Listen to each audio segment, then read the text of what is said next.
Allô! Je m'appelle Flavie Chouanière, je suis l'autrice de Fibre. J'ai fait un bac en études cinématographiques et en création littéraire et j'étudie présentement à l'École nationale de théâtre en interprétation. Fibre est mon premier roman, c'est un roman d'autofiction dans une écriture fragmentaire et dans une prose voulue particulièrement poétique.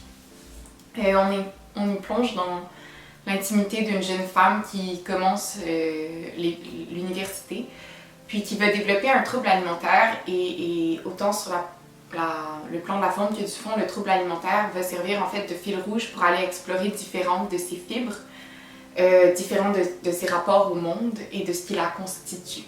Puis voulant entrer de manière très profonde dans le détail justement de ce que constitue quelqu'un, Fibre comme est à la fois très intime dans le vécu de cette jeune femme-là, mais veut adresser ce qu'il y a de commun, en fait, de cette phase-là du développement qui est le début de la vie adulte.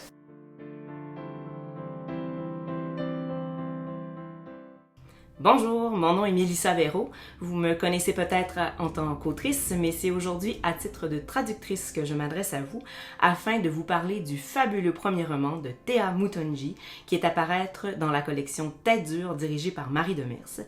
Roman qui a pour titre Ta gueule, t'es belle. Donc, comme l'indique ce titre, la langue déployée dans ce roman est vibrante, crue, vraiment authentique. Et c'est bien ce qui m'a charmée dans ce premier roman. Je n'ai pas été la seule à être charmée puisque le roman a remporté beaucoup d'honneurs du côté anglophone. Le prix Trillium, le prix Edmund Wright, le Publishing Triangle Award. Il a également été finaliste au prix Rogers Writer Trust Fiction. Donc vraiment, ça a beaucoup attiré l'attention et j'espère que ce sera la même chose ici au Québec. C'est un roman grâce auquel on découvre l'histoire de la jeune Loli, immigrante d'origine congolaise, qui pose ses valises dans le quartier Scarborough avec sa famille. Et elle fait là la découverte, entre autres, de sa culture, de sa sexualité, de la notion de genre, de fluidité, de consentement.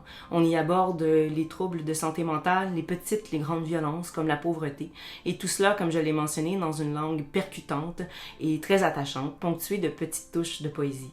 Donc j'espère que ça saura vous plaire autant qu'à moi, que vous aurez du plaisir durant votre lecture autant que j'en ai eu durant la traduction.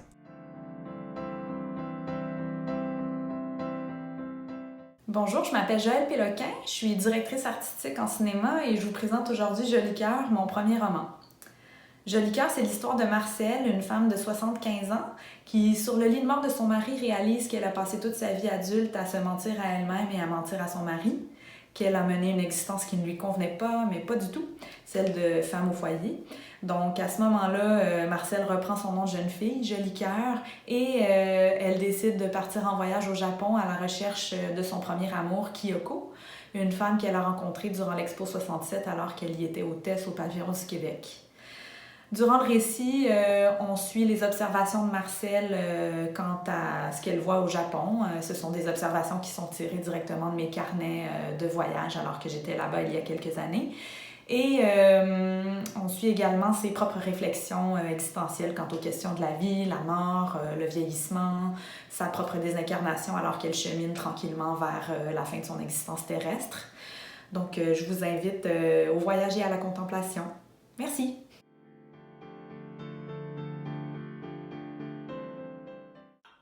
Bonjour, mon nom est Maxime Plamondon, je suis l'auteur des Oiseaux des temps présents, roman qui paraîtra cet automne chez Tête Première.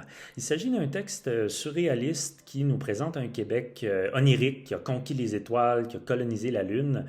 Et on y suit les aventures de Télémaque, non pas le héros mythologique, mais bien un jeune homme détestable, blasé, misanthrope, qui se retrouve du jour au lendemain plongé dans une fin du monde tranquille, c'est-à-dire que les êtres humains disparaissent sans laisser de traces. Et Télémaque, à partir de ce moment-là, est pourchassé par une nuée d'oiseaux carnassiers qui semblent sortis de nulle part.